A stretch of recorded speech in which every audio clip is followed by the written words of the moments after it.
comment tu faisais pour payer les Minerval? Parce que je sais que ça devait être très très cher. Et puis papa, je me souviens comment on était exigeant à la rentrée. Il y a cette marque, vous ne connaissez pas. Il y a une marque à l'époque, marque Kelm. Tous on voulait les ketch Kelm.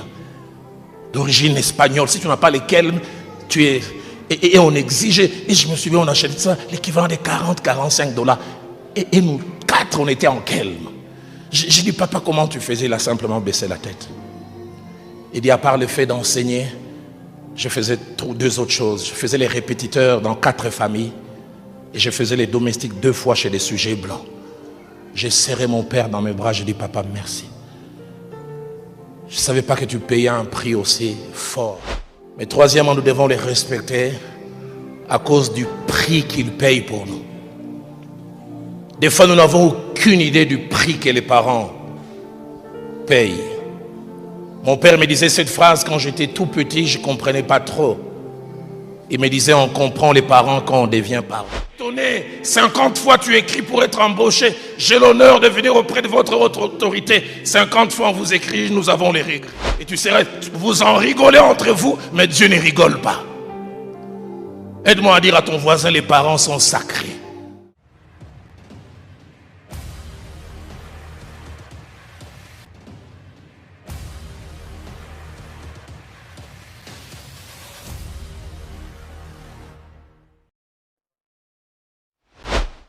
Les obligations envers nos parents est une valeur fondamentale qui doit être honorée. Le père et la mère doivent être perçus et traités comme des personnes importantes, dignes d'intérêt significatif. Puisqu'ils ont donné la vie, ils méritent d'être remerciés. Cette gratitude est essentielle, car lorsque nous étions ados, nos parents ont pris soin de nous et de nos besoins. Une fois que nous sommes en position de rendre l'appareil à nos parents, nous sommes obligés de les aider. Nous devons les fournir des soins et des services en guise de gratitude et d'honneur. J'exigeais, papa, je dois avoir l'abonnement scolaire. Et j'ai jamais oublié. J'ai entendu mon père dire à ma mère Cécile, tous ces mois, j'irai au travail à pied pour que Roland ait un abonnement scolaire.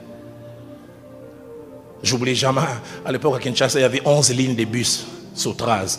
De la ligne 1 à la ligne 10. Et ceux qui marchaient à pied, on disait qu'ils prenaient la ligne 11.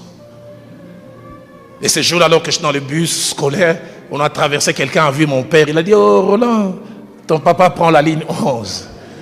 Papa a pris la ligne 11 pour que moi je prenne la ligne 10. Salut et bienvenue dans cette nouvelle vidéo. Si vous êtes nouveau à la chaîne, n'hésitez pas de vous abonner et d'activer la cloche de notification pour ne rien louper de nos prochaines publications. N'oubliez pas de laisser un petit commentaire pour nous dire vos avis concernant cette vidéo.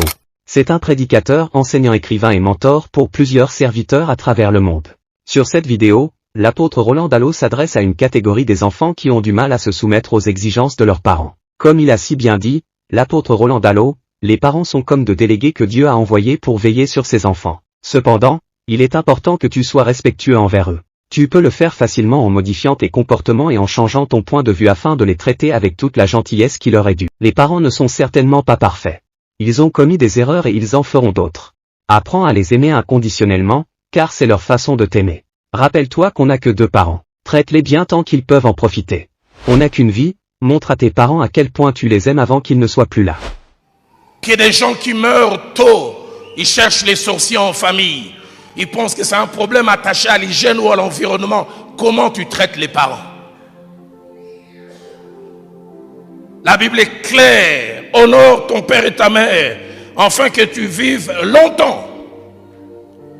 Enfant, la longévité est attachée au comment vous traitez les parents. Mais deuxièmement, la qualité de vie, afin que tu sois heureux.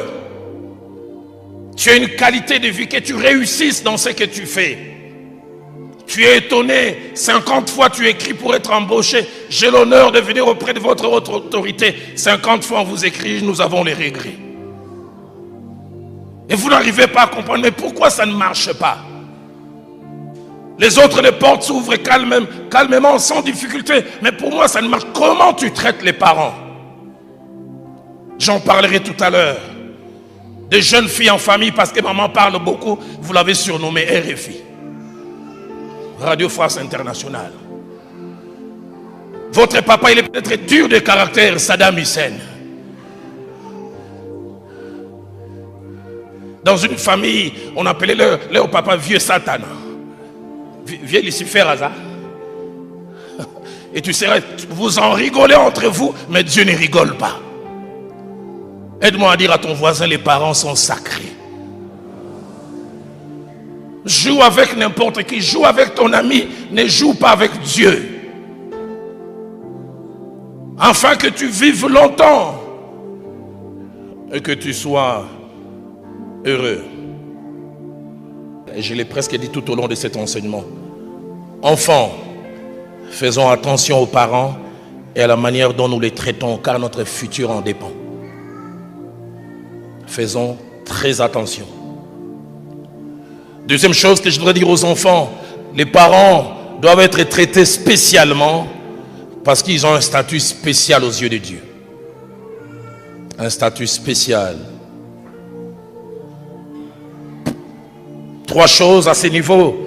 C'est que Dieu leur a donné un statut spécial. C'est lui qui a décidé. Mais deuxièmement, ils sont comme des délégués de Dieu. Comme on parle dans une entreprise, administrateur délégué.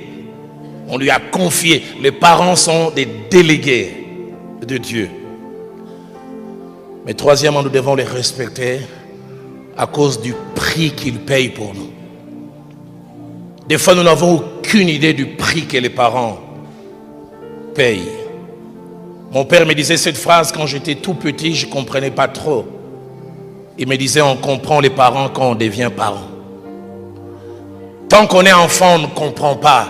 On comprend les parents quand on devient parent. J'ai chaque fois insisté aux accouchements de mes filles, j'en ai 4. J'ai eu plus de respect pour ma mère quand j'ai eu à vivre avec une femme enceinte. Voir tout ce que cela représente, les privations, les souffrances. Et chaque fois j'ai assisté aux accouchements. J'oublie jamais le premier accouchement. Au clinique Galima, Viviane devait accoucher de Younis. Je ne sais pas comment en grandissant, sa tête n'a pas suivi mon volume. Mais ce jour-là, à la naissance, les sages-femmes et les médecins ont dit, cette fille a une tête un peu comme son père. Et c'est difficile à sortir. Je revois la belle Viviane, belle déjà naturellement, en plus quand elle se maquille. Là, elle était comme ça. J'ai dit Kitoko Zawabiawa. Dans la salle de travail. Je la vois comment il dit, appelez maman, il dit, madame, maman, quand tu nous as accouché 5 fois, là, tu sentais toujours ça. Maman dit, oui, c'est ça. Hein? Vous les jeunes filles qui pensez maîtriser des choses.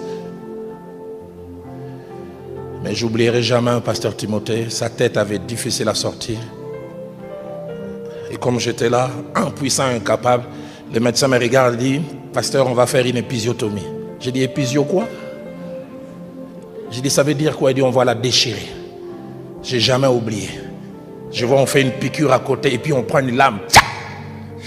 J'avais mal. On a coupé, on a déchiré. Et la tête de Younis est sortie.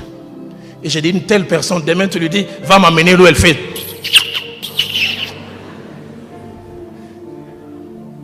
Mais si elle prononce, tu seras maudite. Cette souffrance-là.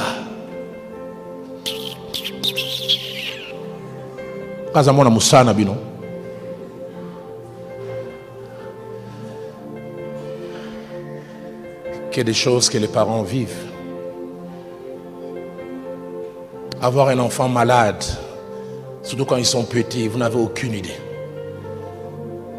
La vie s'arrête. Vous êtes connecté à ces enfants. Mes filles n'aiment pas que j'en parle, mais je rappelle souvent.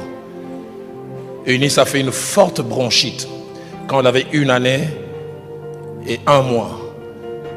Elle n'arrivait pas à dormir la nuit. On a fait toutes sortes. Et puis ce pédiatre, l'un des meilleurs de Kinshasa, il a dit, si vous voulez qu'elle respire bien la nuit, l'un de vous doit être courageux. Chaque soir avant de dormir, vous devez retirer la morve qu'il y a dans les narines, mais par la bouche. Mon épouse a dit, Berké, Roland, c'est toi le chef de la famille. J'ai dit, j'oublie jamais, elle veut aller dormir et j'arrive et je commence à tirer. Ah, tu vois comment tu as changé ton visage?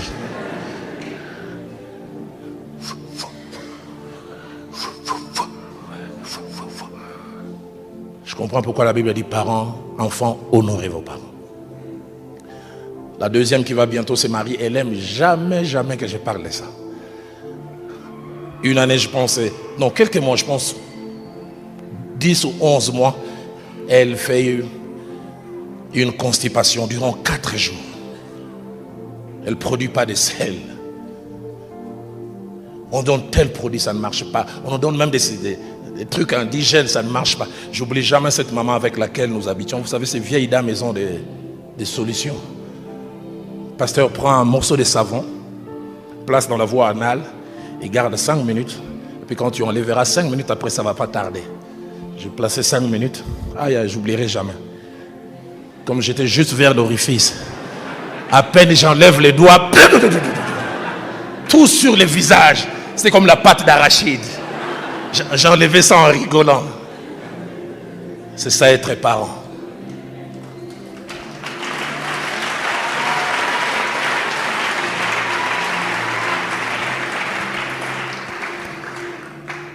Notre troisième fille faisait de fortes fièvres. À cette époque, on parlait d'un phénomène à Kinshasa, katakata. Il semble qu'il y a un homme qui coupait les gens au milieu. Bon, ce phénomène, ça commence et ça finit sans qu'on sache comment. Ces jours-là, notre fille commence à faire des convulsions. J'essaie de démarrer la voiture, ça ne démarre pas. J'essaie de démarrer, ça ne démarre pas. J'ai dit à Viviane, toi reste, je prends la fille. J'ai marché au moins 30 minutes jusqu'au centre hospitalier de la Baule. C'est quand je suis arrivé, les gens m'ont dit, toi tu as marché avec katakata. Quand ma fille va mourir, katakata ou pas, je dois y aller. C'est ça un parent. La Bible dit des parents, la mort agit en nous et la vie agit en vous.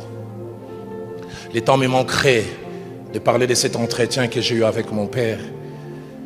J'ai grandissé, je ne comprenais pas. Et puis quand j'ai eu mes 3 premières filles très exigeantes, à la rentrée, moi je dois avoir telle chaussure, moi je vais Jordan Air, Nike tel. Les enfants, qu'est-ce qu'ils sont exigeants. Et puis je me suis arrêté. Et j'ai pensé, mon père, depuis toutes ces années que je l'ai connu, il n'a été que directeur d'école primaire. Très longtemps enseignant, je me dis, je l'ai appelé au téléphone, je dis, papa, toutes ces années où tu étais enseignant, tu touchais au maximum combien? D'ici, on met en dollars 150. Quand je suis directeur, c'est arrivé à 250. Puis je me suis arrêté, mais je dis, mon frère et moi, on a étudié au collège Boboto à Kinshasa. Ma soeur et mes 3 autres frères à l'Athénée. Comment tu faisais pour payer les Minerval? Parce que je sais que ça devait être très cher. Et puis papa, je me souviens comment on était exigeant à la rentrée. Il y a cette marque, vous ne connaissez pas. Il y a une marque à l'époque, marque Kelm. Tous on voulait les ketch Kelm. D'origine espagnole. Si tu n'as pas les Kelm, tu es... Et on exigeait. Et je me souviens, on achetait ça, l'équivalent de 40-45 $. Et nous 4, on était en Kelm. J'ai dit, papa, comment tu faisais? Il a simplement baissé la tête. Il dit, à part le fait d'enseigner, je faisais 2 autres choses. Je faisais les répétiteurs dans 4 familles. Et je faisais les domestiques 2 fois chez des sujets blancs. J'ai serré mon père dans mes bras. J'ai dit, papa, merci. Je ne savais pas que tu payais un prix aussi fort. Et je me suis souvenu d'un jour où on devait me donner un abonnement. On devait payer pour moi l'abonnement scolaire. J'ai exigé, papa, je dois avoir l'abonnement scolaire. Et je n'ai jamais oublié. J'ai entendu mon père dire à ma mère Cécile, tous ces mois, j'irai au travail à pied pour que Roland ait un abonnement scolaire.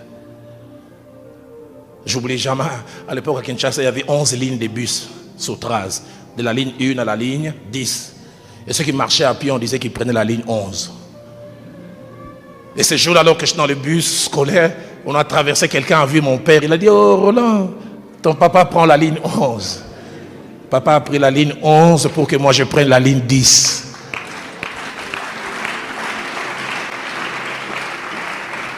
Enfant, honore ton père et ta mère. Ils payent un grand prix. Et des fois, on n'a aucune idée. Les enfants, nos spécialités, c'est la demande. On a demandé de payer le minéral. Papa, on a dit, ça ne paye pas pour me chasser. Et vous ne savez pas ce qu'ils font. Vous pensez qu'ils ont des cheveux blancs, barbe blanche, simplement à cause de l'âge, les stress venant de vous. Fonctionnaire qui ne gagne plus rien, mais 4 enfants à l'université. Comment il fait? Ils ne vous disent pas. Ils font des acrobaties de toutes sortes. Des fois, ils sont endettés jusqu'au cou. Des fois, ils doivent aller s'agenouiller devant les gens. Pardon, pardon, donne-moi ça pour mon fils. Toi, tu vois simplement l'argent. Tu ne sais pas d'où ça vient. Troisième chose, l'attitude vis-à-vis des parents ne doit pas être dictée par les comportements des parents vis-à-vis de nous. Je suis bon avec les parents parce qu'ils sont bons. Dans 1 Pierre chapitre 2 verset 18, c'est dit par rapport à la relation maître et serviteur. L'apôtre Pierre dit, serviteurs, obéissez à vos maîtres, même à ceux qui sont méchants de caractère. Maman est dure, tu ne dois pas la mépriser pour cela. Toi, fais ta part et laisse maman avec Dieu. Quatrième et avant-dernière chose, le seul moment où la Bible nous permet de désobéir à nos parents, c'est lorsqu'ils veulent nous amener en dehors de la volonté de Dieu.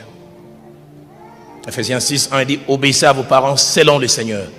Mais j'insiste, comme je l'ai dit tout à l'heure, même quand ils veulent nous amener en dehors de la volonté de Dieu, nous devons mettre la manière en désobéissant. Et puis, cinquièmement, et je termine, la Bible atteste que tout comportement dangereux en rapport avec les parents peut se passer de plusieurs manières. Deutéronome 7, verset 16, ainsi que Proverbe 20, au verset 10, parle de maudire, dire du mal. Qu'est-ce que nous disons? Proverbe 30, au verset 17, parle du regard. Comment tu regardes papa et maman? Et puis enfin, Proverbe 30, au verset 17, parle du mépris. Ne pas les considérer à leur juste valeur.